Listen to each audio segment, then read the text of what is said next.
নবী সাল্লাল্লাহু আলাইহি সাল্লাম আবু তালেবকে কালেমা পড়াবার জন্য কি পরিমাণ কাঁদছে, চেষ্টা করছে। শেষ মুহূর্তে বলছে, চাচা চাচা কালেমাটা পড়েন না চাচা। বলছে না, মানুষের কাছে বেইজ্জতি হব, পড়বো না, মানুষ লজ্জা দিবে। আল্লাহ নবী সাল্লাল্লাহু আলাইহি সাল্লাম বলছে, কানে কানে বলেন, আমি কাউকে শোনাবো না, আমি শুধু হাসরের মাঠে বলবো, মৃত্যু পর্যন্ত চাচা ওয়াদা দিলাম জগৎবাসীকে শোনাবো না আপনি ঈমান আনছিলেন, কানে কানে কন। আবু তালেব বলছে না, কানে কানেও বলবো না। এবার নবী বলে চোখের পানি ফেলতে ফেলতে, চাচা এমনও কইতেন না তো, ঠিক আছে চাচা আমি কালেমাটা পড়ি, আপনি শুধু ঠোঁটটা নাড়েন,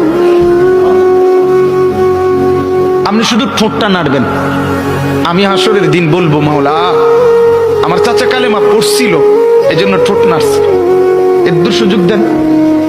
চাচা বলছে না না না, আমি ঠোঁটও নাড়বো না।